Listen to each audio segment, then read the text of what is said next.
നമസ്കാരം. വിഷൻ 24 വാർത്തകളിലേക്ക് സ്വാഗതം.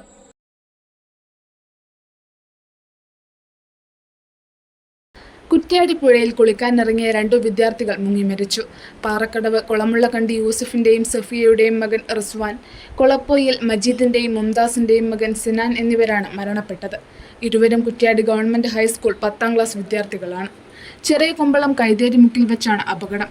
ഇവിടെ കളിസ്ഥലത്ത് കളിച്ച ശേഷം ഉച്ചയ്ക്ക് 1 മണിയോടെ കുളിക്കാനിറങ്ങിയതായിരുന്നു ഇരുവരും. കുളിക്കാനിറങ്ങിയവരിൽ 2 പേർ ഒഴുക്കിൽപ്പെടുകയായിരുന്നു. ഇതോടെ മറ്റുള്ളവർ ബഹളം വെച്ചു. നാട്ടുകാരും രക്ഷാപ്രവർത്തകരും ഫയർഫോഴ്സുമെല്ലാം ചേർന്ന് ഇവരെ രക്ഷിക്കാനായി പുഴയിലിറങ്ങി.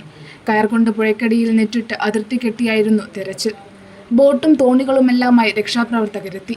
റിസ്വാനെ 2 മണിയോടെ മേമണ്ണിൽ താഴെ വെച്ച് ലഭിച്ചു. കുട്ടിയെ കണ്ടുകിട്ടുമ്പോൾ ജീവനുണ്ടായിരുന്നെങ്കിലും വൈകാതെ മരണപ്പെട്ടു. 1 മണിക്കൂറിന് ശേഷം സിനാന്റെ മൃതദേഹവും ലഭിച്ചു. ഇരുവരുടെയും മൃതദേഹങ്ങൾ പേരാമ്പ്ര ആശുപത്രിയിൽ സൂക്ഷിച്ചിരിക്കുകയാണ്.